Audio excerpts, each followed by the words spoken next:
বিশ্বনবী জানায় দেন আমার মা বোনদের আমল চারটা আমল জান্নাতের 8টা দ্বার খুলে যাবে। সুবহানাল্লাহ বলেন। এক নাম্বার হচ্ছে আল মারওয়াতু ইদা সাল্লাত খামসাহা, 5 ওয়াক্ত নামাজ। কয় ওয়াক্ত নামাজ? 5 ওয়াক্ত নামাজ। ওয়া সামাত শাহরাহা, রমজানের রোজা রাখার কথা মা বোনদেরকে বলার দরকার নাই। আমার মায়েরা নফল রোজা পর্যন্ত ছেড়ে দেয় না, ঠিক কিনা? আমার মা চাচাদেরকে খালাদেরকে দেখি নফল রোজাও ছাড়ে না, ফরজ রোজা ছাড়া অনেক দূরের কথা, ঠিক কিনা? মায়েরা এদিকে ফার্স্ট। আলহামদুলিল্লাহ, আলহামদুলিল্লাহ বলেন।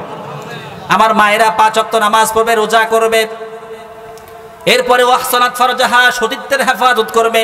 ওয়াহসানাত ফুরুজাহা, সতীত্বের লজ্জাস্থানের হেফাজত করবে। ওয়া তাআত বালাহা, স্বামীর খেদমত করবে। এবার আপনারা খুশি না বেজার? খুশি না বেজার? মায়েরা সেবা করবে, আপনারা সকাল সন্ধ্যা নিয়ম করে পিটায়েন, এটাই করা যাবে? মায়েরা সেবা করবে, আপনারা ভালোবাসা দেবেন, ইনশাআল্লাহ পড়েন ইনশাআল্লাহ। তাহলে মা বোনদের আমল 4টা। কয়টা?